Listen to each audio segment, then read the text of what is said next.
All my dear masters for you మీకోసం ఛానల్కు స్వాగతం సుస్వాగతం. ముందుగా మన గురువు గారైన శ్రీ బ్రహ్మర్షి పితామహ పత్రిజీ గారికి మన గురుమాతకు నా ఆత్మ ప్రణామాలు.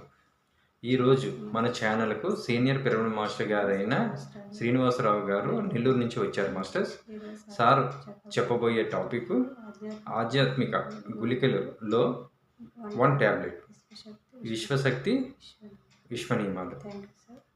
Okay masters, thank you sir. Please welcome. Continue our session sir. గారి యొక్క ధ్యాన మార్గంలో ఆయన కలవడం జరిగింది.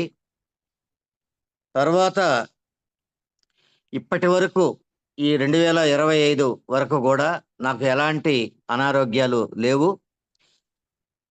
కానీ ఆధ్యాత్మిక పరంగా అవగాహన లేనందువల్ల జీవితంలో ఉన్నటువంటి ఒడిదుడుకులు ఏవైతే ఉన్నాయో అవి ఎలా సరిచేసుకోవాలి, ఎలా తీర్చిదిద్దుకోవాలి అనేటువంటి ఒక మదనతోటే బాధపడుతున్నప్పుడు నేను ఈ స్పిరిచువల్ ట్యాబ్లెట్ అనేటువంటి ఒక సబ్జెక్ట్ని 2022 4 సంవత్సరాల క్రితం చేరడం కోర్స్ చేశాను. దాంట్లో డాక్టర్ జికే గారు, గోపాలకృష్ణ గారు, సుభాష్ పత్రి గారి యొక్క శిష్యుల్లో ప్రథముడు ఈయన కూడా. సిద్ధార్థ మెడికల్ కాలేజీలో ఎంబీబీఎస్ చేసి ఆయన ఒక అలోపతి డాక్టర్గా ఉండి మన పత్రిజీ గారి యొక్క సహకారంతో నో మెడిసిన్ నో డాక్టర్ అనేటువంటి కాన్సెప్ట్ తోటి దీన్ని ఎలా ముందుకు తీసుకుపోవాలనేటువంటి ఒక ప్రయోగం చేసి ఆయన విశాఖపట్నంలో నిజాం హాస్పిటల్లో ప్రాక్టికల్గా దగ్గర ఒక 1000 మంది ఇక వీళ్ళు పనికిరారు, వైద్యమే లేదు అనేటువంటి అటువంటి పేషెంట్ని మాకు ఎలాంటి రిస్క్ లేదు, మీరు ఎలా చేసినా ఇబ్బంది లేదు అనేటువంటి కండిషన్ మీద వాళ్ళ మీద ఈ యొక్క ధ్యానాన్ని ప్రయోగించి వాళ్ళని 100% సక్సెస్ఫుల్గా నో మెడిసిన్ నో డాక్టర్ అనేటువంటి మూలాన్ని తీసుకొచ్చి దాంట్లో నుంచి ఈ స్పిరిచువల్ ట్యాబ్లెట్లని కనిపెట్టడం జరిగింది. దీంట్లో ఇప్పటి వరకు దగ్గర 450 ట్యాబ్లెట్లు ఉన్నాయి. వాటిల్లో 1 ట్యాబ్లెట్ 2, 3, 4 అట్లా రకరకాలుగా 12 ట్యాబ్లెట్స్ వరకు ఉన్నాయి. వాటిల్లో నేను చేరిన తర్వాత అసలైనటువంటి ఆధ్యాత్మికత లేకపోతే మన నిత్య జీవితంలో జరిగేటువంటి సంఘటనల్ని సామరస్యంగా ఎదుర్కొని ధీటుగా నిలబడగలిగేటువంటి సామర్థ్యాన్ని అక్కడ నేను తెలుసుకోగలిగాను. మనం ఈ ధ్యానంలో ఓన్లీ ఒక కోణమే చూస్తున్నాం, ఆరోగ్యం అనేదే చూస్తున్నాం. కానీ ఆధ్యాత్మికత అనేటువంటిది రెండో చక్రం, నాణ్యానికి రెండో వైపు లేకపోతే జీవితంలో మనం సక్సెస్ఫుల్గా ఎదగలేమనేటువంటి సత్యాన్ని నేను తెలుసుకున్నాను. దాంట్లో ఈ 1 ట్యాబ్లెట్ అనేటువంటిది చాలా ముఖ్యమైనది. ఇది అలోపతిలో ఎండి జనరల్ దగ్గరికి ఎలా పోయి ఆ రోగ నిర్ధారణ చేసుకొని ఆ స్పెషలిస్ట్ దగ్గరకు పోయినట్టు దీంట్లో మనకి ఉంది. దీన్ని ఎలా చేయాలి అంటే ఒక పెళ్లి అనేటువంటి ఒక అంత డిస్టెన్స్ లో చెప్పండి సార్, మీరు కొద్ది డిస్టెన్స్ లో చెప్పండి. చాలు. పెండ్లి అనేటువంటి ఒక వివాహ వ్యవస్థని ఏ విధంగా మనిషి అర్థం చేసుకుంటాడో అనేటువంటిది కూడా నేను చెప్తాను. అదే విధంగా ఈ ఆధ్యాత్మికతను కూడా మనము అదే విధంగా అర్థం చేసుకుంటాం. చిన్న పిల్లలకి పెండ్లి అంటే పిండి వంటలు తింటాము, హ్యాపీగా ఉంటాం అనేటువంటి ఒక అర్థము. ఇంకొంచెం వయసు పెద్దవాళ్ళకి స్కూల్కి పోకుండా స్నేహితులతోటి బాగా ఆడుకోవచ్చు అనేటువంటి అర్థం ఆ పిల్లలకు అర్థమవుతుంది. కొంచెం ఇంకా పైకి వచ్చినటువంటి వయసు వాళ్ళకైతే ఏదో బడి లేకుండా స్నేహితులతోటి పిచ్చాపాటి చేయొచ్చు అనేటువంటి భావన ఉంటుంది. అదే ఒక ఉద్యోగం వచ్చి బండి మీద భార్యాభర్తలు ఎవరైనా పోతుంటే నేను సంపాదనలో ఉన్నాను, నేను కూడా అలాంటి ఆనందం పొందాలనేటువంటిది ఆ కుర్రవాడికి అలా కలుగుతుంది. అదే ఒక మ్యారేజ్ అయ్యి ఒక 20 సంవత్సరాలు 30 సంవత్సరాలు చేసిన తర్వాత అతని గదిలిస్తే అతను ఒక అర్థం చెప్తాడు. ఇలా రకరకాలైనటువంటి భావనలు ఆ పెళ్లి అనేటువంటి అర్థంలోకి వాళ్ళ భావన ఉంటుంది. అలాగే ఈ ఆధ్యాత్మికతలో కూడా వాళ్ళ యొక్క మనస్సు స్థాయిని బట్టి దీన్ని మనము అర్థం చేసుకుంటాం. దాంట్లోనే ఈ 1 టాబ్లెట్ అనేటువంటిది నాకు ఇది స్పెషల్‌గా వాళ్ళు ఇవ్వడం జరిగింది. ఇది 1 టాబ్లెట్ అంటే ఏందంటే, విశ్వానికి సంబంధించినటువంటిది. విశ్వశక్తి అంటే ఏమిటి? విశ్వ నియమాలంటే ఏమిటి? విశ్వ ధర్మాలంటే ఏమిటి? అనేటువంటిది ఈ దీంట్లో మనము చాలా వరకు నేర్చుకుంటాం. మనకి స్నానం అనేది దేహాన్ని శుద్ధి చేస్తుంది. అలాగే మౌనం అనేది మనస్సుని శుద్ధి చేస్తుంది. ప్రార్థన ఆత్మని శుద్ధి చేస్తుంది. దానం సంపాదనను శుద్ధి చేస్తుంది. ఉపవాసం ఆరోగ్యాన్ని శుద్ధి చేస్తుంది. క్షమ అనేటువంటిది క్షమ అనేటువంటిది సంబంధాలని శుద్ధి చేస్తుంది. ఇది ఇది నేర్చుకున్నటువంటిది. ఇదే అనుభవమే జ్ఞానం అనేటువంటిది. మనిషికి సహజంగా దుఃఖం నా స్వభావం కాదది. అందుకే నేను వద్దంటున్నాను ఆ దుఃఖాన్ని. ఆనందం అనేది నా సహజం. నా సహజ గుణం అది. అందుకే దాన్ని నేను కావాలంటున్నాను. ఈరోజు మనం ఈ ఆనందాన్ని పోగొట్టుకొని బయట ఎతుక్కుంటున్నాం. దుఃఖాన్ని లోపల పెంచుకొని సమస్యని బయట ఎతుక్కుంటున్నాం. ఇది ఈ 1 టాబ్లెట్‌లో మనం క్లారిఫికేషన్ చేసుకుంటాం. ఎలాగా అంటే ఎప్పుడు కూడా ఈ విశ్వ శక్తి అనేటువంటిది దైవశక్తి అన్నా, విశ్వశక్తి అన్నా ఒకటే. ఈ విశ్వశక్తి అనేటువంటిది అంతటా వ్యాపించి ఉన్నటువంటిదే అనేటువంటిది మనం తెలుసుకోవాలి.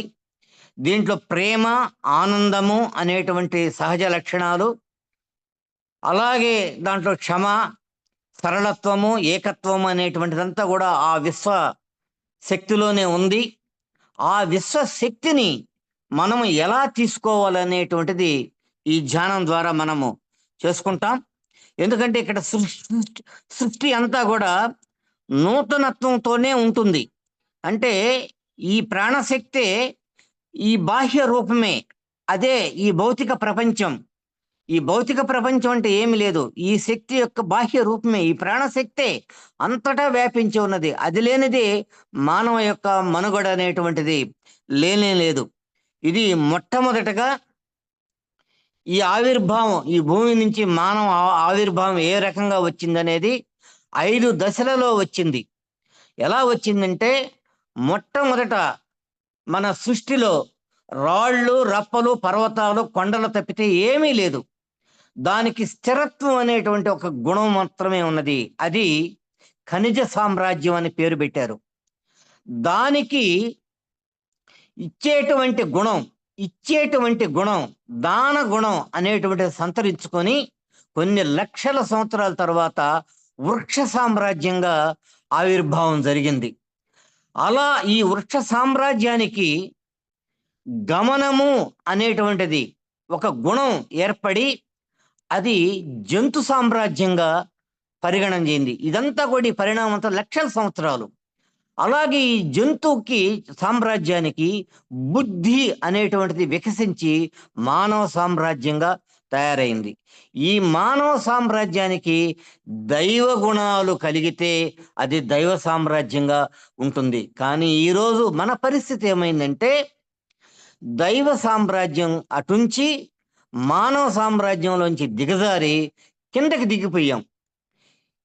అది ఎలా మళ్ళీ మనము మానవ సామ్రాజ్యంలోంచి దైవ సామ్రాజ్యంలోకి వెళ్ళాలి అనేటువంటి దీని మీద ఈ విశ్వ నియమాలు, విశ్వశక్తి అనేటువంటి సబ్జెక్ట్ మనం తీసుకొచ్చాం.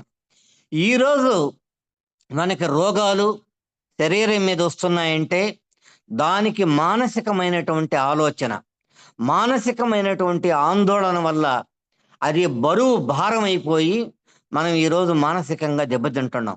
అంటే సకల రోగాలకి, సకల బాధలకి మూల అజ్ఞానమే దీనికి ప్రధాన కారణం. మూల కారణం ఏమిటి అంటే మన మూఢ నమ్మకాలు.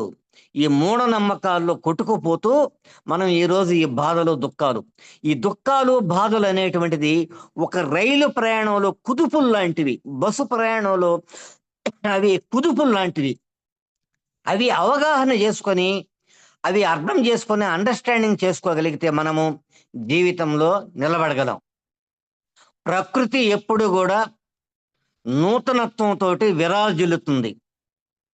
అది ఎప్పుడు నిత్య నూతనంగా ఎదుగుతూ ఉంటుంది. గతంలో మనము 60 సంవత్సరాల క్రితం చూస్తే, ఆ రోజు ఉన్నటువంటి విద్యా వ్యవస్థ గాని, ఇంటి ఈ ఈ మన ఈ ఈ నివసించే ఇళ్ళు గాని, రవాణా సౌకర్యాలు గాని, ఈ ఎలక్ట్రికల్ దీపాలు అంటే మనకి ఆ రోజు కిరసనాయిల దీపాలతోనే, ఆముదము దీపాల కిందనే ఆ రోజు మనము అంతా బ్రతికాం. కానీ ఈరోజు ఆ పరిస్థితి లేదు. ఎందుకని? ప్రకృతి విశ్వం అంతా కూడా ఎప్పుడో నూతనత్వంతోటి విరాజిల్లుతుంది, ముందుకు పోతుంది. ఇది యొక్క అణువుల యొక్క పరిభ్రమణమే ఇలా మనకి జరిగిపోతుంది. మనిషి యొక్క స్థూల శరీరం గాని, ఒక వస్తువు యొక్క స్థూల పదార్థం గాని అణువులు, పరమాణువులతోనే తయారైనది. అనేక కోటాను కోట్ల యొక్క సముదాయం, పరమాణువుల యొక్క సముదాయమే ఈ స్థూల దేహము. అలాగే ప్రకృతిలో ఉన్నటువంటి ప్రతి వస్తువు, ప్రతిదీ మన కంటికి కనిపించేది అణువుల యొక్క, పరమాణువుల యొక్క ఆ స్థూలత్వమే. ఇది ఎప్పుడైతే పరిభ్రమణం అనేటువంటిది చెందిందో, దాంట్లోంచి ఒక ఎనర్జీ, శక్తి అనేది పుడుతుంది. దానివల్ల ఈ విశ్వశక్తి, విశ్వమాత, విశ్వ జగజ్జనని అనేటువంటి పేర్లు మనం ఏదైతే పెట్టుకున్నాం, ఆయనే ఈశ్వరుడు అనుకోవచ్చు. ఆ విశ్వమాత అనేటువంటి పేర్లతోటి ఈరోజు మనము పెట్టుకుంటున్నాం. అంటే మనము ఈరోజు ఈ మానవుడు దిగజారి కిందకు పోయినప్పుడు దాన్ని ఎలా అప్లిఫ్ట్ కావాలనేటువంటి దాని మీద మనకి పత్రిజీ గారు కానీ, జీకే గారు కానీ ఏం చెప్పారంటే, ఈ శ్వాస మీద ధ్యాస అనేటువంటి ధ్యాన ప్రక్రియని తీసుకుంటే మళ్ళీ మనం పోగొట్టుకున్నటువంటి ఆ ఎనర్జీని మళ్ళీ తీసుకోవచ్చు అని అంటారు. ఎలా తీసుకోవచ్చు అంటే, మనిషి రోజుకి 60,000 నుంచి 80,000 ఆలోచనల పరంపరలో కొట్టుకుపోతూ ఉంటాడు. ఎప్పుడైనా కూడా మనస్సు ఒకే కాలంలో 2 పనులు చేయలేదు. అట్లు ఆలోచన చేస్తే ధ్యానం చేయలేం, ధ్యానం చేస్తే ఆలోచన తగ్గుతాయి. ఇలా మనము ఈ ఆలోచనల యొక్క ప్రకంపనలని తగ్గించుకుంటూ శ్వాస యొక్క ధారని, ఈ మనస్సు యొక్క ధారని రెండిటిని ఏకం చేస్తే అప్పుడు ఆ విశ్వంలో ఉండేటువంటి ఆ శక్తి ఈ సహస్రారం ద్వారా మన నాడీ మండల వ్యవస్థలోకి ఆ శక్తి వచ్చి ఆ ఉన్నటువంటి బ్లాక్స్ అన్నిటినీ క్లియర్ చేస్తే అప్పుడు మనకున్నటువంటి ఆ రుగ్మతలన్నీ కూడా పోతాయి. ఆ విశ్వశక్తిని మనం తీసుకుంటాం. ఎలా తీసుకుంటాము అని అంటే, ఒక తల్లి తన బిడ్డని అనుక్షణం తను పని తాను చేసుకుంటూ బిడ్డని గమనిస్తూ ఉంటుంది. ఎలా వెళుతున్నది, ఎలా ఏం చేస్తుందని. అలాగే ఈ విశ్వశక్తి, ఆ విశ్వమాత, ఆ జగజ్జనని అనేటువంటి ఏదైతే మనం ఈశ్వరం అనుకున్నామో ఆ యొక్క శక్తి కూడా, అయ్యో ఈ భూమి మీద ఉన్నటువంటి నా బిడ్డలు దారి తప్పిపోతున్నారే, ఎప్పుడు నా వైపు చూస్తారు, నేను ఎప్పుడు ఆ విశ్వశక్తిని వాళ్ళకి ఇస్తాను అని ఎదురు చూస్తూ ఉంటుంది. బిడ్డ ఆకలి లేకపోయినా ఆటల్లో పడి ఆహారం కూడా మర్చిపోతారు. తల్లి పిలిచి పెడుతుంది. అలాగే మనకి ఈ విశ్వశక్తి కూడా, ఈ విశ్వమాత కూడా నా బిడ్డలు నా సైడ్ చూస్తే, నా పక్కకి తిరిగితే నేను కూడా వాళ్ళకి అలాంటి శక్తిని ఇవ్వాలి, అలాంటి ఆహారం నేను ఇవ్వాలి అనేటువంటి ఇది ఆ విశ్వమాత ఎప్పుడు కూడా మనల్ని చూస్తూ ఉంటుంది. ఆ విశ్వశక్తి ఆనందం అనేటువంటిది ఎప్పుడైతే మనలో విరాజిల్లుతుందో ఆ ముఖంలో ఉండేటువంటి ఆ వికసిస్తుంది. ఆ కణాలు, కోటాను కోట్ల కణాలు, అణువులు, పరమాణు అలా వికసించినప్పుడు పువ్వు కదా, ఒక పుష్పం ఎలా వికసిస్తుందో అలా మనం వెలుగుతాం. ఎప్పుడైతే మన దుఃఖానికి కారణమవుతామో ఈ అణువులు, పరమాణువులన్నీ కూడా కుచించుకుపోయి వాడిపోయిన పువ్వులాగా మనము ముఖం వాడిపోతుంది. అందుకే దిగులుగా ఉన్న మనిషిని ఎప్పుడు కూడా దిగులుగా, అతను చాలా విచారకరంగా ఉన్నటువంటి వాడిని మనం కనిపెట్టేస్తాం. అదే ఒక సంతోషమైనటువంటి వ్యక్తి ఆ ముఖంలో ఆ కళని, అబ్బా ఏమిటి ఈ రోజు నీ ముఖం వెలిగిపోతుంది అనేటువంటిది కూడా మనం అప్పుడప్పుడు మనం సందర్భాన్ని బట్టి ఇస్తుంటాం. కాబట్టి మనం ఎప్పుడు కూడా ఈ విశ్వశక్తిని, ఈ విశ్వాన్ని ఎప్పుడు కూడా మనం తీసుకోవాలంటే పత్రియ గారు చెప్పినట్టుగా ధ్యానం, స్వాధ్యాయము, సజ్జన సాంగత్యం, ఈ 3 మణిరత్నాలు లాంటివి. అవి ఎప్పుడు గూడా మన జేబులో పెట్టుకొని ఉండాలి అనేటువంటిది. ఒక బిడ్డ పుట్టినప్పుడు ఉ అతడు సహజంగానే బోళ్ళ పడతాడు, దోగాడతాడు, కూర్చుంటాడు, నడుస్తాడు. అది ఒకరు నేర్పించేది కాదు. అలాగే మన జీవితంలో గూడా జరగవలసినటువంటి సంఘటనలు, జరగవలసిన కార్యాలు, జరగవలసినది ఏది కూడా అది ఆటోమేటిక్‌గా మనకు జరిగిపోతూ ఉంటుంది. కానీ మనమేం జేస్తున్నామంటే, ఇది నేనే చేస్తున్నాను, నా వల్లే జరుగుతుంది, దీనికి నేనే కర్తను అనేటువంటి భావనలో మనం ఇబ్బంది పడిపోతున్నాం. కానీ ఇక్కడ విశ్వశక్తి ఏం జెప్తుంది? You are not a doer. నువ్వు చేయడం లేదు, చేయించబడుతున్నావు. నువ్వెవరు? నువ్వు ఓన్లీ చూసేవాడివి. You are the seer. నువ్వు చూసేవాడివి గానీ, you are not a doer అని ఆ సిద్ధాంతం ఇక్కడ మనకి చెప్తుంది. ఎప్పుడు గూడా ఒక తల్లిదండ్రులకి బిడ్డలు పుట్టారంటే, వాళ్ళ అవసరాల కోసం 20% మన బాధ్యత. మిగతా 80% వాళ్ళ యొక్క జీవిత ప్రణాళిక ఏ విధంగా ఉందో ఆ విధంగా ముందుకి సాగిపోతుంటారు. ఆ 20% తల్లిదండ్రుల బాధ్యత ఏమిటంటే, వాళ్ళకి కావాల్సినటువంటి అవసరాలు, నిత్యావసరాలు, అది చదువు గావచ్చు, వాళ్ళకి భోజనం గావచ్చు, వసతి గావచ్చు, ఇవన్నీ గూడా 20% మనది. ఎప్పుడు గూడా వాళ్ళు మనకి అనుకున్న విధంగా వాళ్ళెప్పుడు గూడా ఉండరు. వాళ్ళ జీవిత ప్రణాళిక వేరే, తల్లిదండ్రుల యొక్క జీవిత ప్రణాళిక వేరే. మనం ఈరోజు ఏం చేస్తున్నాము? పిల్లలకి ఏం చేస్తున్నాము? ఆధ్యాత్మికత నేర్పిస్తే వాళ్ళు సన్యాసులుగా తయారైపోతారని మనము వాళ్ళకి అది నేర్పించినందువల్ల ఈరోజు ఉన్నటువంటి ఈ నూతన విధానంలో, నూతన విద్యా విధానంలో వాళ్ళు సన్యాసులుగా మారిపోతున్నారు. దేనికి పనికి రాకుండా పోతున్నారు.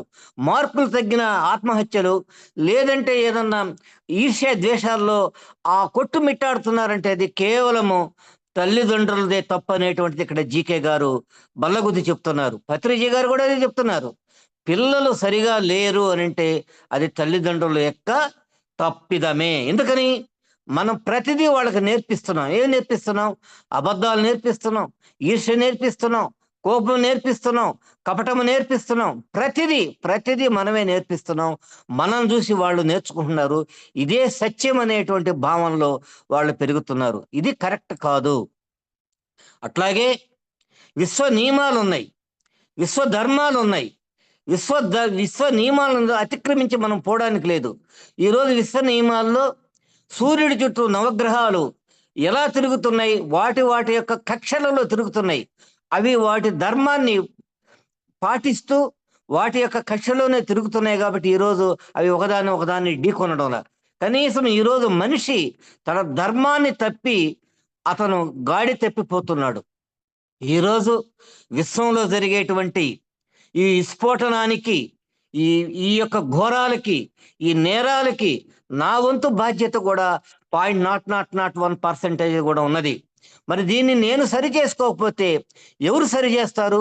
అంటే నాలో గుణాలు పెరగలేదు, నేను పిల్లలకి నేర్పించలేదు, నేను మాత్రం ఇతరులని నిందిస్తూ ఇతరులు మారాలి అనేటువంటిది అక్కడ ఏలు పెట్టి చూపిస్తున్నానే గాని నేను మారాలి అనేటువంటిది ఎవ్వరు కూడా దీంట్లో నేర్చుకోవడం లేదు. అంటే ఇక్కడ విశ్వ నియమాలు, విశ్వ ధర్మాలు అనేటువంటివి మనం పాటించడం లే. ఏమిటాయి అంటే దయ, జాలి, సరళత్వము, ప్రేమ అనేటువంటి ఇవి ఏవి మనిషిలో లేనందువల్ల మనం ఈరోజు ఇబ్బంది పడుతున్నాం. ఇవన్నీ కూడా ఆ యొక్క విశ్వశక్తికి, ఆ విశ్వంలో ఉండేటువంటి నియమాలు, ఆ ధర్మాలు అవి అవి వస్తే మనిషి ఎప్పుడు కూడా మనిషి పత్రిజీ గారు చెప్తారు. అందుకే సాధారణ మనిషి ఈ గుణాలను నేర్చుకుంటే అతను మాధవుడుగా మారుతాడు, మాంసపిండం మంత్రపిండంగా మారుతుంది అనేటువంటిది ఆయన స్లోగనే భద్రజీ గారిది.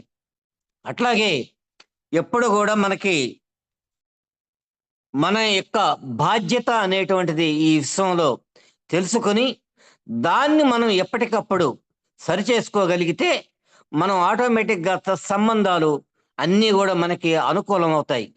ఎందుకనంటే మనం మూఢనమ్మకాల్లో ఎలా కొట్టుకుపోతున్నామంటే, నేను పుట్టినప్పటి నుంచి ఇప్పటి వరకు అనేక దేవాలయాలు, అనేక పూజలు, అనేక ప్రసాదాలు, అనేక రకాలైనటువంటి ఒక నోటి ద్వారా మంత్ర ఉచ్చారణ గాని, ఒక జపం గాని, ఒక శరీరం ద్వారా చేస్తున్నటువంటి ఎన్నో కార్యక్రమాలు చేస్తున్నా గూడా, ఈరోజు అన్నీ గూడా నాకు అనుకూలంగా జరగడం లేదు. నేను అనుకున్న విధంగా నాకు ఏది గూడా జరగడం లేదు అనే ప్రశ్న మనం ఎప్పుడు గూడా వేసుకోవడంలే. మనం ఈ మూఢనమ్మకాల్లో బోయి కనపడదగ్గరల్లా ద వంగడము, నమస్కారాలు చేయడము అనేటువంటిది చేస్తున్నాం గానీ, దీంట్లో ఉన్నటువంటి అంతరార్థం ఏమిటి? అవగాహన ఏమిటి? అండర్‌స్టాండింగ్ ఏమిటి? అనేటువంటిది మనం ఎప్పుడు గూడా చేసుకున్నందువల్ల ఈరోజు ఇతరుల మీద ఆధారపడి ఈ యొక్క మూఢనమ్మకాలు బలి శాస్త్రం, పిల్లి శాస్త్రం, లేదంటే ఇంకొక శాస్త్రం మీద ఆధారపడి ఈరోజు మనం బ్రతుకుతున్నటువంటి పరిస్థితి ఏర్పడిపోయింది. అందుకే పత్రిజీ గారు ఏం చెప్తున్నారు? మీరు మన యొక్క ధ్యాన స్థితిలో ఎప్పటి కూడా స్వతహాగా నిలబడగలగాలి. ఇతరుల మీద ఆధారపడి బ్రతకకూడదు. అవి మనకు అవసరం లేదనేటువంటిది దీంట్లో మనకి చెప్తున్నాడు. పుట్టిన బిడ్డ పుట్టిన బిడ్డ సహజంగా ఏ విధంగా అయితే నడుస్తాడో అతనికి ఆ విశ్వ గుణాలు ఉంటాయి. అందుకే పిల్లలు చిన్నప్పుడు నవ్వుతూ ఉంటారు. వాళ్ళు దైవ సమానంగా ఉంటారు. అందుకే వాళ్ళని ముద్దు ముచ్చట చేస్తూ ఉంటారు. కానీ 6 సంవత్సరాలు వయసు వచ్చిన తర్వాత మన యొక్క ప్రాంతాన్ని బట్టి, మన యొక్క మతాన్ని బట్టి, మన యొక్క ఆచార వ్యవహారాలను బట్టి వాళ్ళకవి నేర్పిస్తూ వస్తాం. అప్పుడు ఈ మనస్సు ఉన్నటువంటి ఆ పిల్లవాడు ఎప్పుడైతే దైవ గుణాలు కలిగినటువంటి ఆ పిల్లవాడు ఆటోమేటిక్‌గా బాహ్య ప్రపంచం వైపు తిరుగుతాడు. ఓహో! వీళ్ళందరూ గూడా నా స్నేహితులు. వీళ్ళందరూ నా తోబుట్టువులు. ఓహో! ఈ ఆర్థికపరమైన లావాదేవీలు ఇవన్నీ గూడా వాడు నేర్చుకుంటూ ఉంటాడు. మనం నేర్పిస్తూ ఉంటాం. అంటే ఈ దైవ గుణాలని ఒక్కొక్కటి తగ్గించుకుంటూ వాడు బాహ్య ప్రపంచం వైపు అడుగు వేస్తూ ఈరోజు మనం ఈ ప్రమాద స్థాయికి వచ్చేసామనేటువంటిది దీంట్లో తెలుస్తుంది. అందుకే పిల్లలు దైవ సమానులు ఎందుకన్నారంటే, వాళ్ళు నిద్రలోనే ఒక్కోసారి నవ్వుతూ ఉంటారు, ఒక్కోసారి ఏడుస్తూ ఉంటారు. మరి దీన్ని బట్టి మనకి అర్థమవుతుంది వాళ్ళు ఎక్కడ కనెక్ట్ అవుతున్నారు అనేటువంటిది. కాబట్టి ఇది మనము తెలుసుకోవాల్సినటువంటిది. తర్వాత నిత్యం మనకి జరిగేటువంటి ప్రతి సంఘటన, ప్రతి దుఃఖం, ప్రతి బాధ దానివల్ల ఏదో తెలుసుకోవడానికి, ఏదో నేర్చుకోవడానికి మనకి ఇది వచ్చింది అనేటువంటిది సత్యాన్ని మనం తెలుసుకోగలిగి, అవగాహన తెలుసుకుంటే దాని నుంచి మనం ఏదో గుణాలు మార్చుకోవాలి అనేటువంటిది ఇక్కడ మనకి తెలుస్తుంది. అలాగే మనకి ఆత్మ అనేటువంటిది 7 దశలలో గూడా రూపాంతరం చెందుతుంది. అంటే ఆత్మ యొక్క దశలు అంటే మనిషి యొక్క జీవిత లక్ష్యం ఏందంటే ఆధ్యాత్మిక పరంగా ఎదిగేటువంటిది ఆత్మతత్వాన్ని తెలుసుకోవడమే. ఈ ఆత్మతత్వాన్ని తెలుసుకునే స్థాయి వరకు మనం అనేక జన్మలు ఎత్తవలసినదే అనేటువంటిది ఒక మైకేల్ సిద్ధాంతం అని. దాంట్లో ఆయన చెప్తాడు 450 జన్మలు తీసుకోవాల్సి వస్తుందట 7 దశలలో. ఆ 7 దశలలో కూడా మనకి 7 రకాలుగా అవి కూడా మనకి చెప్తున్నారు. అంటే ఒక్కొక్క బాలాత్మగా, తర్వాత పురిటి పిల్లలు ఆత్మగా, బాలాత్మగా, తర్వాత యవనాత్మగా, తర్వాత వృద్ధాత్మగా, తర్వాత విముక్తాత్మగా, తర్వాత పూర్ణాత్మక. ఇవి ఇవి దశలు, ఒక్కొక్క దశలో ఒక్కొక్క విధంగా మనం ప్రతి ఒక్కరిని, మనం ఒక మనిషిని గమనిస్తే ఒక్కొక్కడు చిన్నప్పటి నుంచి మందబుద్ధితో ఉంటాడు. ఒక్కొక్కడు హుషారుగా ఉంటాడు. ఒక్కొక్కరు మన అంటే ఏ పని బాట లేకుండా ఎన్ని యొక్క ఆత్మ యొక్క దశలు, ఆ దశల యొక్క పరిణామ క్రమం ఒక్కొక్క జన్మలో ఒక్కొక్కటి నేర్చుకుంటూ, నేర్చుకుంటూ, నేర్చుకుంటూ, నేర్చుకుంటూ పోతే చివరికి ఆ ఆత్మ యొక్క చివర పూర్ణాత్మ స్థాయి కంటే ఇక్కడ మనకి చెప్పేటువంటిది ఏమిటంటే, ఒక పూర్ణాత్మ నుంచి మనం అంశాత్మగా వచ్చాం కాబట్టి పూర్ణాత్మలో ఉండేటువంటి ఏ గుణాలు ఉన్నాయో, ఏ ధర్మాలు ఉన్నాయో, ఈ అంశాత్మలో కూడా అవే గుణాలు, అవే ధర్మాలు ఉన్నాయి ఉన్నాయనేటువంటి సత్యాన్ని మనం నేర్చుకోవాలి. ఎప్పుడు కూడా మనము ఒక ఎనర్జీని సంపాదించుకుంటే, అంటే మనం ధ్యానం ద్వారా, స్వాధ్యాయం ద్వారా, తర్వాత సజ్జన సాంగత్యం ద్వారా ఒక ఎనర్జీని మనం సంపాదించుకుంటే, అంటే ఒక డబ్బులు ఒక రోజుకి, నెలకి ఒక 10,000 రూపాయలు సంపాదించుకుంటే మన ఖర్చు 8,000 రూపాయలు ఖర్చు పెడితే 2,000 రూపాయలు బ్యాలెన్స్ ఉన్నట్టుగా మన యొక్క ధ్యానాన్ని అది అకౌంట్లో వేసుకున్నట్టుగా చేసుకుంటే 100% ధ్యానాన్ని మనం సంపాదించుకుంటే 80% ఖర్చు పెట్టుకుంటే 20% అనేటువంటిది ఆ ఎనర్జీ మనలో ఉంటుంది. కానీ మనం ఏం చేస్తున్నాము, 10,000 రూపాయలు సంపాదించిన నెల ఆదాయాన్ని 10,000 ఖర్చు పెడితే బ్యాలెన్స్ నిల్. అలాగే మనము ఈ సంపాదించుకున్నటువంటి ఈ ధ్యానంలో వల్ల ఈ ఎనర్జీని 100% ఖర్చు పెట్టేస్తాం. ఎలా ఖర్చు పెడతాం? ఇంద్రియాల ద్వారా, కళ్ళ ద్వారా, చెవుల ద్వారా, నోటి ద్వారా, ఈ శరీరం ద్వారా మనము మొత్తం ఖర్చు పెట్టేస్తాం. మళ్ళీ జీరోకి వచ్చేస్తాం. కళ్ళ ద్వారా చేయకూడని పనులు అవి ఎనర్జీ లాస్. అలాగే చెవుల వల్ల ఎనర్జీ లాస్, నోటి వల్ల ఎనర్జీ లాస్, ఈ శరీరం వల్ల ఎనర్జీ లాస్. కాబట్టి ఈ ఇంద్రియాల యొక్క స్వభావం వల్ల మనము ఆ యొక్క ఎనర్జీని మళ్ళీ పోగొట్టుకుంటున్నాం. మళ్ళీ దాన్ని గెయిన్ చేయాలంటే మళ్ళీ ఈ శ్వాస మీద ధ్యాస అనేటువంటి ప్రక్రియని చేసి మనసు యొక్క ధారని, ఈ యొక్క శ్వాస ధారని రెండు అనుసంధానం చేస్తే ఆటోమేటిక్గా మనలో ఉండేటువంటి మళ్ళీ ఆ విశ్వశక్తిని, ఆ విశ్వమాతని, ఆ ప్రాణశక్తిని ఏదైతే మనం అనుకుంటున్నామో దాన్ని మళ్ళీ అలాగే తీసుకుంటాం. ఎలాగంటే ఒక తూములో నీటి ప్రవాహం పోతున్నప్పుడు దానికి కంప, అవి ఇవి వస్తువులు, చెత్త చెదారం అడ్డపడినప్పుడు ఆ నీళ్లు సరిగా పోవు. ఎప్పుడైతే ఆ చెత్తని తొలగించినప్పుడు ఆటోమేటిక్గా ఆ నీళ్ళన్నీ కూడా ఫ్రీగా ఫ్లో అవుతాయి. అట్లాగే మనకు కూడా ఆ ఉన్నటువంటి ఆ బ్లాక్స్ అన్నిటిలో ఉండేటువంటి ఆ చెత్త అదంతా పోయి ఆ విశ్వశక్తి ఎప్పుడైతే ఆ బ్లాక్స్ క్లియర్ చేసుకుంటూ పోతుందో మనలో సంపూర్ణమైనటువంటి ఆరోగ్యం అనేటువంటిది వస్తుంది. అందువల్ల ధ్యానం వల్ల సంపూర్ణమైనటువంటి ఆరోగ్యము, సంపూర్ణమైన ఆధ్యాత్మికత అనేటువంటిది రెండో కోణంలో మనకి బండికి 2 చక్రాల్లాగా మనకి ఆ 2 అనేటువంటిది ఉంటే మనలో ఉండేటువంటి, మన సంసారంలో ఉండేటువంటి ఆ యొక్క ఆ ప్రయాణం అనేటువంటిది చాలా చాలా చాలా చాలా చాలా చాలా హాయిగా జరుగుతుంది. ఎప్పుడైనా కూడా మనము ఈరోజు మనిషికి ప్రకృతి ఎంతో సంపద ఇచ్చింది. మనకి కావలసిన వనరులన్నీ ఇచ్చేసింది. మనం ఈ భూమి మీదకి వచ్చేసేసాం. వచ్చిన తర్వాత ఈరోజు మన పాత్ర ఎలా అయిపోయిందంటే, ఒక తల్లిదండ్రులు ఎక్కడికన్నా ఒక ఊరు, ఒక రోజు 2 రోజుల ఊరికి వెళ్ళినప్పుడు ఇంట్లో పిల్లలకు కావాల్సినటువంటి వస్తువులన్నీ సమకూర్చి వాళ్ళు ఉండడానికి అన్ని ఏర్పాటు చేసి ఇబ్బంది లేకుండా చేసి వాళ్ళు వెళ్ళి వస్తారు. మనం ఏం చేస్తున్నాం, పిల్లలు దాన్ని సక్రమంగా వినియోగించుకునేటువంటి వాళ్ళు ఉన్నారు, దుర్వినియోగం చేసుకునేటువంటి వాళ్ళు. అలాగే ప్రకృతిలో భగవంతుడు అనేది అనొచ్చు, విశ్వం అనేటువంటి అనొచ్చు, ప్రకృతి అనేది అనొచ్చు.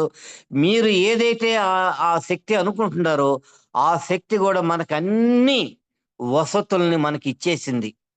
ఇచ్చిన తర్వాత మనం ఈరోజు ఏ దశలో ఉన్నామంటే రకరకాలైనటువంటి వ్యసనాలలో కొట్టుమిట్టాడుకునేటువంటిది ఒక వ్యసనములో ఉంటే, ఒక వ్యసనంలో ఏ పని బాట లేకుండా పడుకొని తినడం వరకే మనం ఒక దశలో ఉంటే, అన్నీ ఉండి కూడా ఏదో లేదు అనేటువంటి దుఃఖం ఏడుస్తూ బతుకుతూ ఉండేటువంటి ఒక దశలో ఉంటే, అలాగే ఒకడు ఉన్న దాంట్లో సంతృప్తి పడి ఇది చాలు అనేటువంటి బ్రతికే ఒక ఒక ఒక దశలో ఒక వర్గం ఉంటే, ఒక వర్గం ఆనందంగా ఉంటూ సంతోషంగా ఉంటూ తన పక్క వాళ్ళని కూడా సంతోషంగా చేసే ఒక వర్గం ఉంటే, ఒక వర్గము సంతోషాన్ని పెంచుకుంటూ ఇతరులకు పంచుకుంటూ పోయేటువంటి వర్గము. ఇన్ని రకాలైనటువంటి వర్గాలు ఈ భూమి మీద మనం ఉన్నాం. కానీ భగవంతుడు మనకన్నీ ఇచ్చాడు. కానీ ఈరోజు మనం ఏ కేటగిరీలో ఉన్నాం అనేటువంటిది మనము అర్థం చేసుకోవాలి. అదే పత్రిజీ చెప్పేది. ఎప్పుడు కూడా నీ గురించి నువ్వు ఆలోచించుకోవడం లేదు. ఇతరుల గురించి నువ్వు ఎక్కువగా ఆలోచిస్తున్నావు. అందువల్లనే నీకు ఈరోజు మనం ఈ దశలో ఉన్నాము. మనం ఏ దశలో ఉన్నాము? ఏమన్నా ఈ దుష్ట సజ్జన సాంగత్యంలో ఉన్నామా? దుష్టులతో స్నేహం చేస్తున్నామా? కపటంలో ఉన్నామా? ఏ గుణాలు ఉన్నాయి? మనం గుణాలని, మన కోపాన్ని, మన దేశాన్ని అవి అణగదొక్కితే అవి పోవు. అవి మళ్ళీ అలాగే విజృంభిస్తాయి. ఈ కోపాన్ని గాని, ద్వేషాన్ని గాని ఎలా పోగొట్టుకోవాలంటే, వాటి వల్ల మనకి నష్టమా? లాభమా? కోపం వచ్చినందువల్ల నష్టమా? లాభమా? అని విశ్లేషణ చేసుకోవాలి. ద్వేషం వల్ల లాభమా? నష్టమా? అని మనం ఎనలైజ్ చేసి దాన్ని అవగాహన చేసుకోగలిగితే వదిలిపెడతామే కానీ, అణగదొక్కితే మాత్రం అది మళ్ళీ విజృంభిస్తుంది అనేటువంటిది మనకి దీంట్లో తెలుస్తుంది. అట్లాగే ఒక వ్యసనం ఉంది. ఒక సిగరెట్ కావచ్చు, ఒక ఆల్కహాల్ కావచ్చు. దీనివల్ల మనకి లాభమా? నష్టమా? దీనివల్ల మనం ఎంత పతనం అయిపోతుంది అనేటువంటి ఒక అవగాహన, ఒక అర్థం చేసుకోగలిగితే దాన్ని మనం ఆటోమేటిక్‌గా వదులుతామే గాని, దాన్ని అణగదొక్కితే మాత్రం అవి మళ్ళీ అంత స్థాయిలో బంతిని ఎలా ఇసిరి కొడితే మళ్ళీ అదే ఫోర్స్‌తో వెనక్కొస్తుందో, ఇక్కడ కూడా ఈ గుణాలు అనేటువంటివి, ఈ వ్యసనాలు అనేటివి అలాగే విజృంభిస్తాయి కాబట్టి, దాని అవగాహనతోటి దాని యొక్క ఉపయోగం లేదనేటువంటి విశ్లేషణ మీద మనం పోగొట్టుకోవచ్చు. అట్లాగే మనము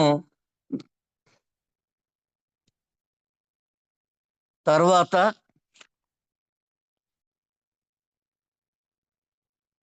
తర్వాత పిల్లలు జనరల్‌గా తప్పు చేస్తే మనం ఆటోమేటిక్‌గా తాత్కాలికంగా కోపం తెచ్చుకొని వాళ్ళని దండిస్తాం.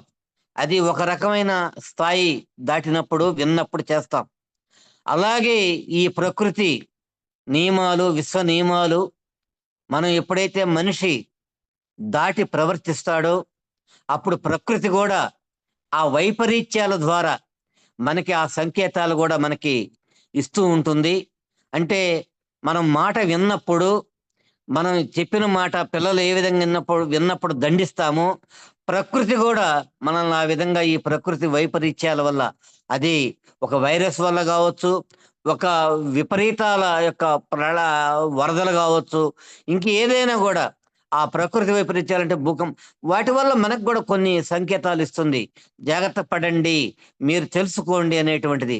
అది మనం తెలుసుకోగలిగి సెటరేట్ చేసుకోగలిగితే మళ్ళీ మనము మామూలు వ్యక్తులవుతాం. ఎప్పుడు కూడా ఒక జీవితంలో ఒక జీవితంలో ఒక వ్యక్తికి బలమైన గాయం జరిగినప్పుడు, ఒక దుఃఖం జరిగినప్పుడు, ఒక వ్యధ జరిగినప్పుడు ఆటోమేటిక్‌గా అతను దాంట్లోంచి తట్టుకోవడానికి కొంత బలహీనతలకు లోనైపోతాడు. ఒక బానిసకి లోనైపోతాడు. ఎందుకంటే దాన్ని తట్టుకొని నిలబడి తట్టుకోవడానికి అతను ఒక ఆలంబన కావాలి. వాటిల్లో వ్యసనం వైపు వెళతాడు. రెండో వైపు ఆధ్యాత్మిక వైపు వస్తాడు. వ్యసనం వైపు వెళ్ళిన వాడు పతనమైపోతాడు. ఆధ్యాత్మిక వైపు అడుగులు వేసినటువంటి వాడు ఉన్నతంగా పైకి ఎదుగుతాడు. ఎందుకని? తనకొచ్చినటువంటి బాధలు, కష్టాలు ఏమి నేర్చుకోవడానికి వచ్చినాయి, ఏమి పొరపాట్లు చేస్తున్నాము అనేటువంటి ఆ విశ్లేషణలో తన ధైర్యంగా ఒక్కొక్క అడుగు మనం ముందుకి వేస్తూ ఉంటాం. మనకి తెలియకుండానే ఎన్నో తప్పులు చేస్తాం, నిందిస్తాం, తిడుతుంటాం. అవన్నీ కూడా మనల్ని కర్మబంధాల్లో ఇరుక్కు చేసేస్తాం.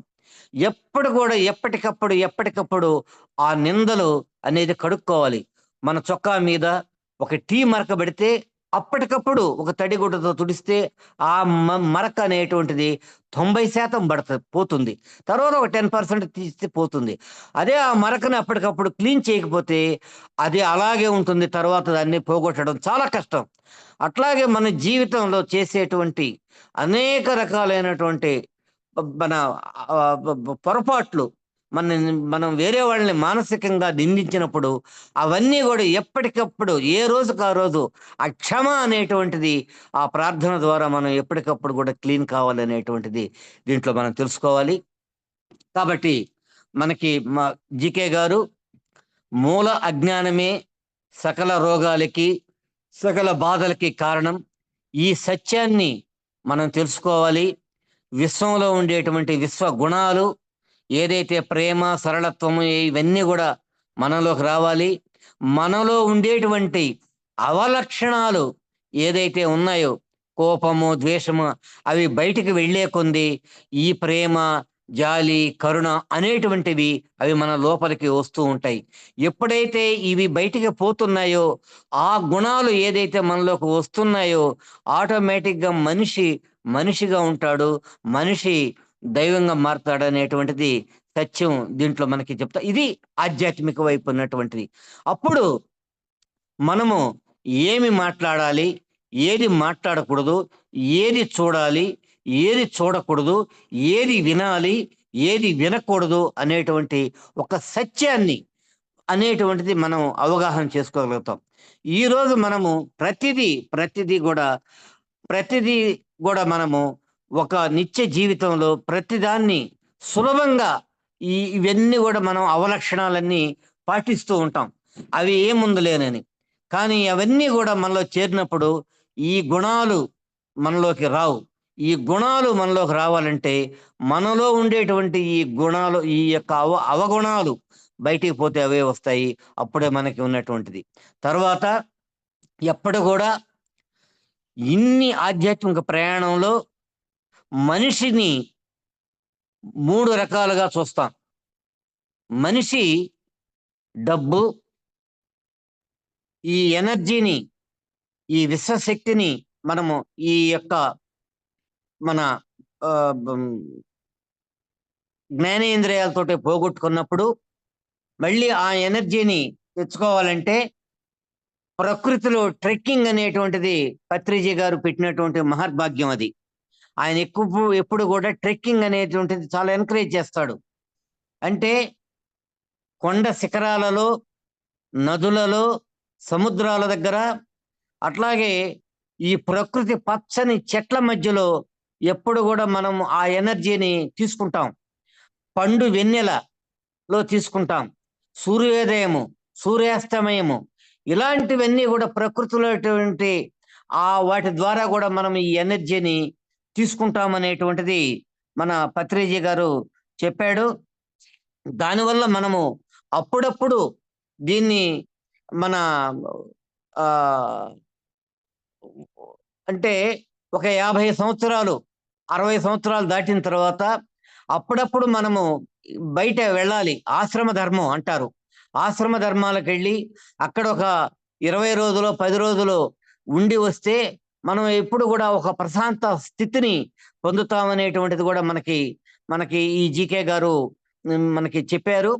అట్లాగే మనకి ఉన్నటువంటి ఈ వ్యవస్థలో అంటే మనకి ఈ అనారోగ్యము వచ్చినప్పుడు ఆ అనారోగ్యం ఉన్నటువంటి పేషెంట్ గార్డ్ ఎప్పుడైతే ఎవరో ఉన్నారో ఆ పేషెంట్ గార్డ్‌ని గూడా మనము 10 ఎనర్జీ లెవెల్స్ అనేటువంటివి కొన్నుండాయి.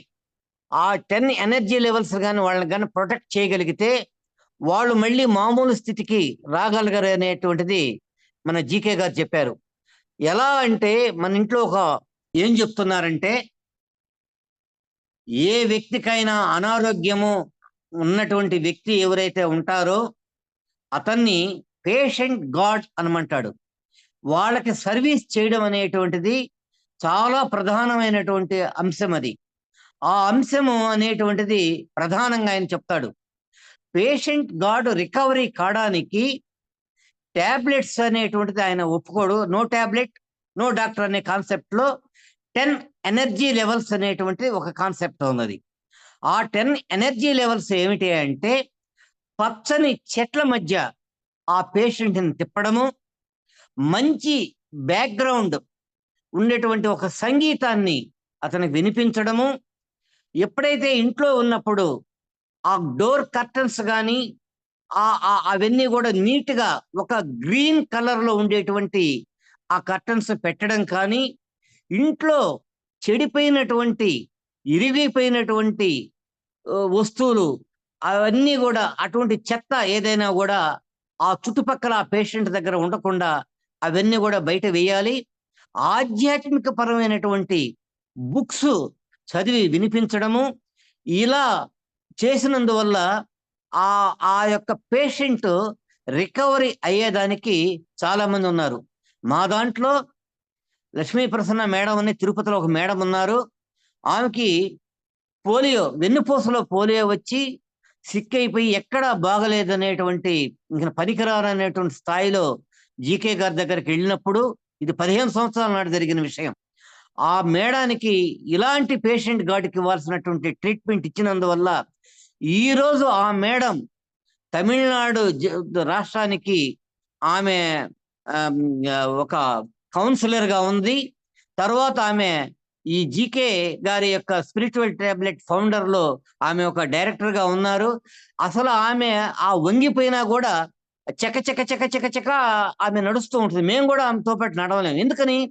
ఆ రకమైనటువంటి ఒక పేషెంట్‌ని ఎప్పుడైతే ఈ 10 ఎనర్జీ లెవెల్స్‌ని పెట్టి మనం ఎప్పుడైతే రికవరీ చేశామో, వాళ్ళలో ఈ మానసికమైనటువంటి ఆనందం పెరిగి, ఆ రుగ్మతలన్నీ పోతాయి. అంటే ఒక వ్యక్తి ఎన్ని పాత్రలు వేయాలనో, అన్ని పాత్రలు ఇవన్నీ గూడా పాత్రలే అనేటువంటి భావన ఎప్పుడైతే మనలో కలుగుతుందో, ఇది పాత్ర పోషణే. కాబట్టి ఇది అసలైనటువంటిది కాదు, ఇది సత్యమైనటువంటిది కాదు అనేటువంటి భావన మనలో ఎప్పుడైతే కలుగుతుందో, ఆటోమేటిక్‌గా మనం ఆ రుగ్మతలోంచి బయటపడతామనేటువంటిది ఆ జీకే గారి యొక్క కాన్సెప్ట్. అందువల్ల మేము ఈ స్పిరిచ్యువల్ టాబ్లెట్‌లోకొచ్చిన తర్వాత ఎక్కడ క్లాసెస్ జరిగినా గూడా సేవా భావం అనేటువంటిది ఎక్కువగా చేస్తుంటాం. అది ఏ సేవ అయినా గూడా అది నేర్చుకోవాలి. అది నేర్చుకున్నందువల్ల జీవితంలో మనకి ఎప్పుడోకప్పుడు ఆ యొక్క సేవ అనేటువంటిది మనకి ఉపయోగపడుతుంది అనేటువంటిది దీంట్లో మేము తెలుసుకోగలిగాము. ఈరోజు ఈ 350, 450 టాబ్లెట్లలో దగ్గర దగ్గర ఎన్నో టాబ్లెట్స్ మొన్న ఈ మధ్య మీరు పెట్టినట్టు అన్నము, కూర, స్వీట్ అనేటువంటి కాన్సెప్ట్ ఉంది. రోగి, భోగి, యోగి అనేటువంటిది కాన్సెప్ట్ ఉన్నది. రోగి, భోగి, యోగి అంటే రోగికి, భోగికి, యోగికి ముగ్గురికి కంపారిజన్ ఏమిటి అనేటువంటిది కూడా ఏమిటి అనంటే, ఒక రోగి డబ్బు ఖర్చవుతుంది, ఇతరులని ఇబ్బంది పెడతాడు, తను రాత్రిపూట నిద్రపోడు, అతను కూడా ఒకరు కనిపెట్టుకొనుండాలి, ఇబ్బంది పెడుతూ ఉంటాడు.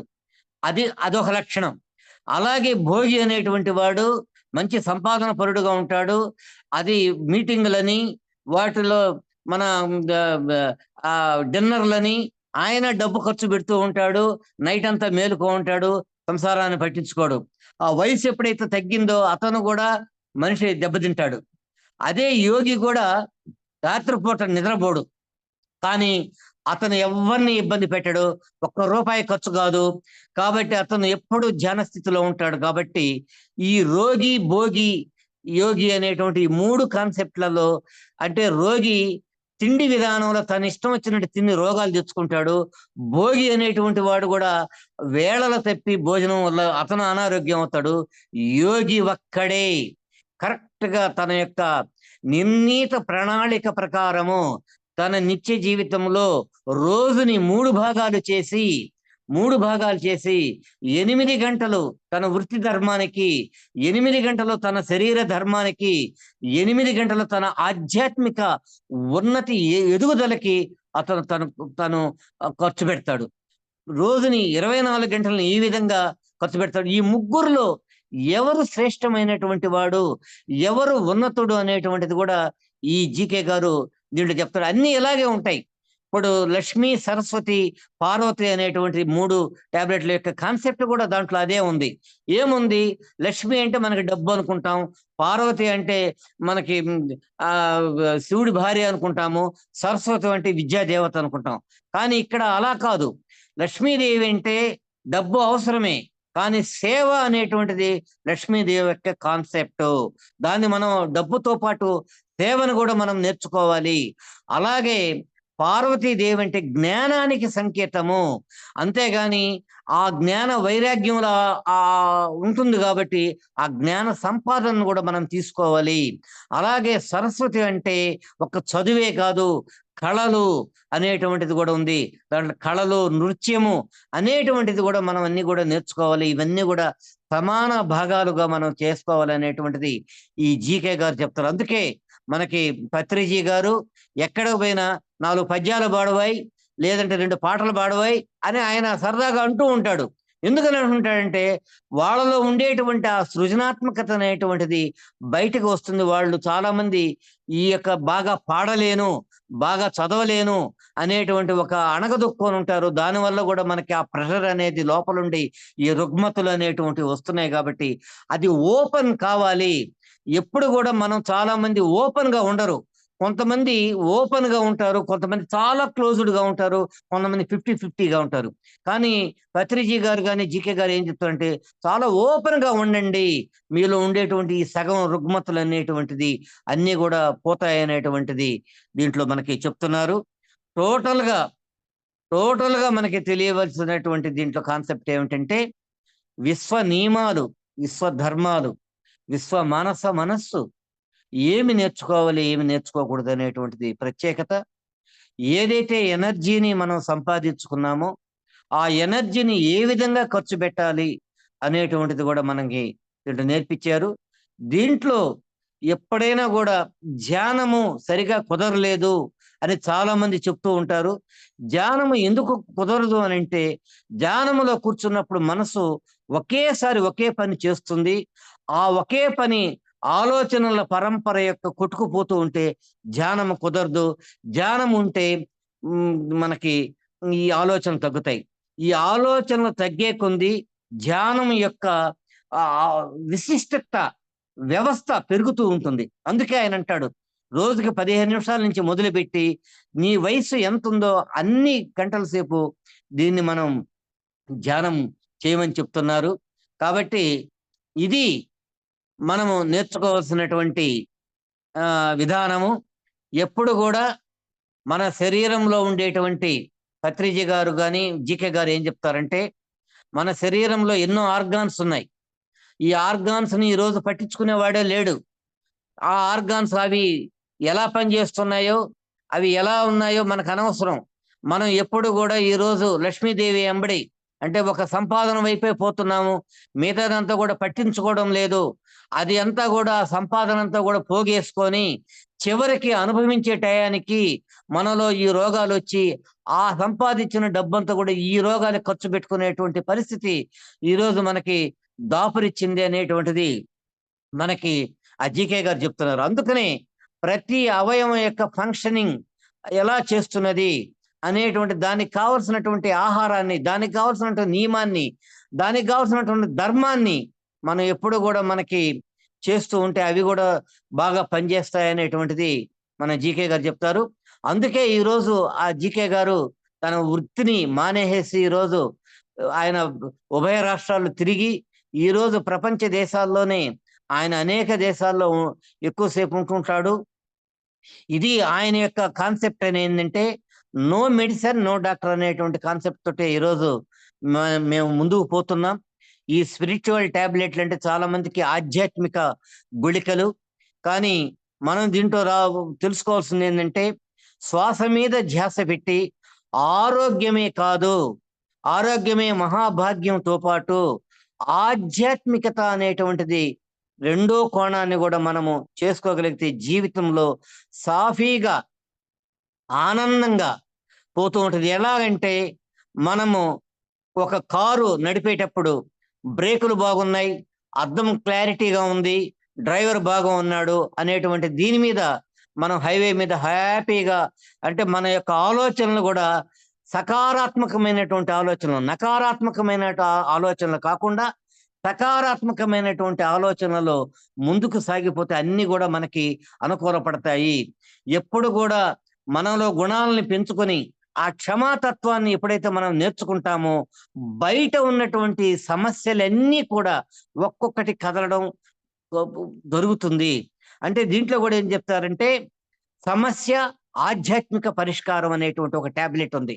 సమస్య ఆధ్యాత్మిక పరిష్కారం.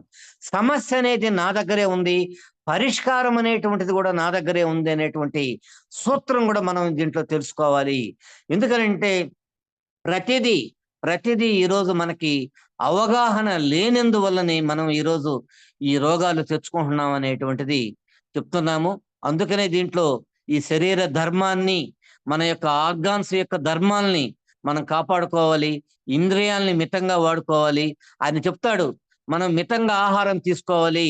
మితంగా ఆహారం తీసుకోవాలంటే ఒక ఆహారమే కాదు, మితంగా చూడడం, ఇంద్రియాల ద్వారా చూడడం కానీ, వినడం కానీ, మనం మాట్లాడడం కానీ అన్నీ కూడా కరెక్ట్ గా ఉంటే ఆ మితమైనటువంటివి వస్తే ఈ థైరాయిడ్ అనేటువంటిది కూడా పోతుంది అనేటువంటిది మనం దీంట్లో తెలుసుకోగలుగుతాం. అలాగే మనకి ఉన్నటువంటి 6 చక్రాలు, కింద మూలాధార చక్రము, తర్వాత వచ్చి స్వాదిష్టాన చక్రము, తర్వాత మణిపూరక చక్రము, ఈ 3 చక్రాలు కూడా ఎప్పుడు కూడా మనకి ఎలా ఉండాలంటే అవి భౌతిక శరీరం మీద ఆధారపడి ఉంటాయి. అంటే మనకి మూలాధారం వచ్చి కష్టపడే గుణము, తర్వాత ఆ కష్టపడే గుణం మనలో ఉండాలి. అప్పుడే అది ఆ మూలాధారం అనేటువంటిది యాక్టివేషన్ లో ఉంటుంది. తర్వాత వచ్చేసి స్వాదిష్టాన చక్రం, అది ఎప్పుడు కూడా ఒదిగే గుణం, అది ప్రవాహం ఎప్పుడు కూడా పల్లానికి పోయినట్టే మనలో ఉండేటువంటి ఆ ఒదిగే గుణం అనేటువంటిది స్వాదిష్టాన చక్రం అది ఉండాలి. అలాగే మణిపూరక చక్రం, మణిపూరక చక్రం అంతా కూడా జీర్ణ వ్యవస్థకు సంబంధించినటువంటిది. ఈ 3 చక్రాలు ఎప్పుడైతే కరెక్ట్ గా ఉన్నాయో అప్పుడు వీడి యొక్క శరీర ధర్మం గాని, ఏది కూడా తిన్న ఆహారం జీర్ణమైపోవడం గాని, ఒదిగే గుణం గాని, కష్టపడే గుణం గాని అవన్నీ కూడా సెట్ రైట్ అయితే అప్పుడు పైకి అనాహత చక్రం, అంటే ఆధ్యాత్మిక పరంగా ఎదిగేదానికి ఒక స్టెప్ అటు పైకి వస్తాడు. లేకపోతే ఈ మూడు ఈ మూడు ఎప్పుడైతే సరిలేవో, ఇది ఈ 3 చక్రాలు, వాడు ఎప్పటికీ కూడా ఈ అనాహత చక్రం అంటే దైవత్వం సైడ్ ఎప్పుడు రాలేడు. అట్లాగే అనాహత చక్రం, అట్లాగే విశుద్ధి చక్రం, అలాగే ఆజ్ఞా చక్రం, అట్లాగే సహస్రారం అనేటువంటిది, ఈ 3 కూడా మనము అవి చేసుకోవచ్చు. అనాహత చక్రం కానీ ఈ విశుద్ధి చక్రం వల్ల మనకి ఈ థైరాయిడ్ అనేటువంటిది కూడా మనము తగ్గించుకోవచ్చు. అట్లాగే ఆజ్ఞా చక్రం వల్ల థర్డ్ ఐ ఓపెనింగ్ అని కూడా చెప్తారు. ఆ థర్డ్ ఐ ఎలా ఓపెన్ అయ్యేది అనేటువంటిది కూడా ఆజ్ఞా చక్రానికి సంబంధించినటువంటిది. తర్వాత ఈ చక్రాలు ఏ ఏ గ్రంథులకు లింక్ అనేటువంటిది కూడా అది చాలా పెద్ద సబ్జెక్టు, వాటికి దళాలు ఉన్నాయి. అది మనము నెక్స్ట్ క్లాస్ లో మనము ఎప్పుడైనా మనం చర్చించుకోవచ్చు. ఈ క్లాస్ వరకైతే నో డాక్టర్ నో కాన్సెప్ట్లు, విశ్వ నియమాలు, విశ్వ ధర్మాలు అంటే ఏమిటి, విశ్వం అంతా ప్రాణమయ శక్తితో నిండిపోయి ఉంది, ఆ ప్రాణమయ శక్తిని మనం తీసుకుంటున్నాము. ప్రాణశక్తికి శ్వాస శక్తికి తేడా ఉన్నది, అది కూడా తెలుసుకోవాలి. శ్వాస శక్తి అనేది శ్వాస నాకు సంబంధం లేకుండా, నా ప్రమేయం లేకుండానే జరిగిపోయేటువంటిది శ్వాస. అది మనలో ఆటోమేటిక్ గా జరిగిపోతుంది. కానీ ప్రాణశక్తి, విశ్వశక్తిని నువ్వు సాధన ద్వారా సంపాదించుకోవాలి.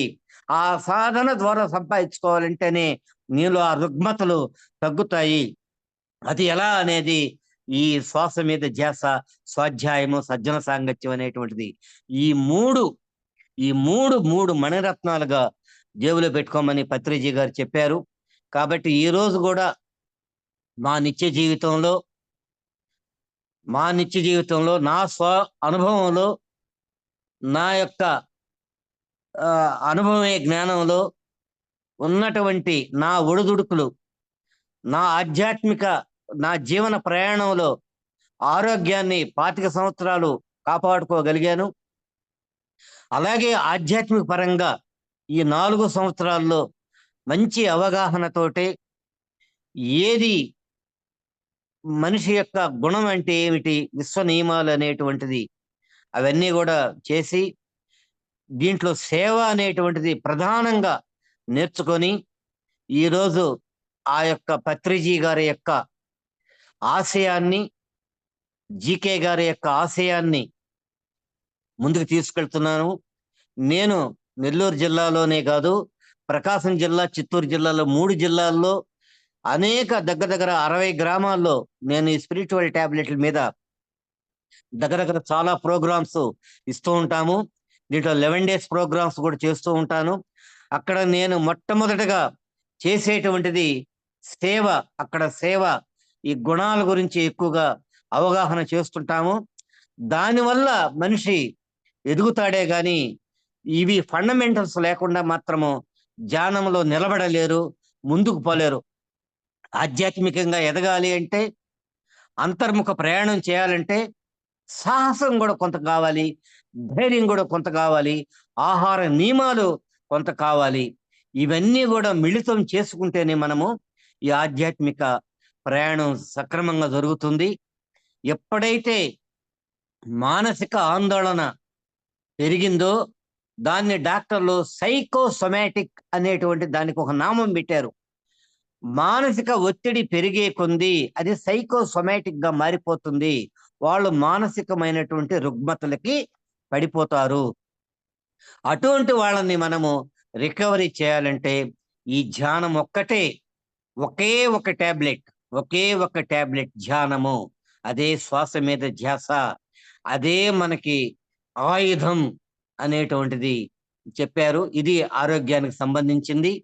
ఆధ్యాత్మికంగా ప్రయాణం చేయాలంటే మన ఒడిదుడుకుల్ని, ఈ కుదుపుల్ని మనం పడిపోకుండా, ఎప్పుడైతే రైల్లో పోయేటప్పుడు కుదుపు, బస్సులో పోయేటప్పుడు వేరే వాళ్ళ మీద పడిపోతాం, అలా పడిపోకుండా నిలదొక్కోవాలంటే మాత్రము, మనం ఆధ్యాత్మిక పరంగా ఎదగాలంటే మాత్రము ఈ గుణాలు, క్షమ, సరళము, ఏకత్వము, ఈ యొక్క దయ, ప్రేమ అనేటువంటి ఆ దైవ గుణాలు 18 గుణాలు అవి ఎప్పుడైతే మనము తీసుకుంటామో ఆటోమేటిక్ గా మనలో ఉండేటువంటి దైవత్వంలో పోకపోయినా కనీసం మనిషిగా, మానవత్వంగా ఉంటామనేటువంటి సత్యాన్ని నేను ఈ 4 సంవత్సరాల్లో తెలుసుకొని ఈరోజు హెడ్ నుంచి కిందకి దిగి హృదయ స్థానానికి వచ్చాం. ఏంటంటే హెడ్ అనేది చాలా చాలా అంటే నేను అనేటువంటి ఒక అహంకారంతో మనం చాలా ముందుకు పోతాము.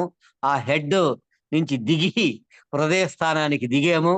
కాబట్టే ఈరోజు ఈ సేవా మార్గంలో కానీ, ఈ యొక్క ప్రచార కార్యక్రమాల్లో కానీ బాగా ప్రచారం చేస్తూ మేము ముందుకు పోతున్నాము. ఇది ఈరోజు ఈ విశ్వ నియమాలు, విశ్వ గుణాలు, ఇది చాలా పెద్ద సబ్జెక్ట్. ఇది ఇంకా చాలా ఉన్నది. ఇది ఈ అయస్కాంత తత్వం అనేటువంటిది, అయస్కాంత క్షేత్రాలు అనేటువంటిది, ఇవన్నీ కూడా దీంట్లో చాలా మిళితమైంది ఈ 1 టాబ్లెట్ లో. కాబట్టి ఇది నాకు తెలిసినటువంటి ఈ జ్ఞానము. చెట్లతోటి ఎలా మమేకం కావాలి, జంతువులతో ఎలా మమేకం కావాలి, ఎలా వస్తువులతోటి ఎలా మమేకం కావాలి, ఇవన్నీ కూడా నేను చాలా మాస్టర్స్ నుంచి నేర్చుకున్నాను. నేను అది ప్రయోగాత్మకంగా కూడా నేను చేశాను. దాంట్లో సక్సెస్ఫుల్ గా ఈరోజు చెట్లతో మాట్లాడి ఆ చెట్ల ఎదుగుదల లేకపోతే ఏ విధంగా దాన్ని పెంచాలి, ఒక చెట్టు పూలు పుయ్యక కాయలు కాసి రుచికరంగా లేకపోతే దాన్ని ఏ విధంగా ఆ రుచికరంగా మార్చాలి అనేటువంటిది కూడా ఈ సాధన వల్ల మేము దాన్ని ప్రయోగాత్మకంగా చేశాము మా అపార్ట్మెంట్ లో. అది చాలా వరకు సక్సెస్ఫుల్ గా అయింది. ఇది ఈ రోజు ఉన్నటువంటి నవ సమాజంలో ఈ ఉన్నటువంటి ఈ యొక్క ఈ ఈ ఈ నూతన విధానంలో ప్రతి ఒక్కరూ, ప్రతి వ్యక్తి ఆధ్యాత్మిక వైపు అడుగులు వేయకపోతే రాబోయేటువంటి రోజుల్లో చాలా ఇబ్బందులు పడవలసినటువంటి సమయం వచ్చేసింది. ఇది కేవలం ఇది పెద్దవాళ్ళ యొక్క తప్పిదం వల్లే ఈరోజు పిల్లలు దారి తప్పిపోయారు. ఈరోజు ఖచ్చితంగా స్కూలు స్థాయి నుంచి, ప్రాథమిక విద్య స్థాయి నుంచి ప్రతి ఒక్కరికి ఈ ఆధ్యాత్మికత, ఈ ధ్యానం అనేది నేర్పించకపోతే భావి తరాలు మాత్రం చాలా వరకు దెబ్బతింటాయి.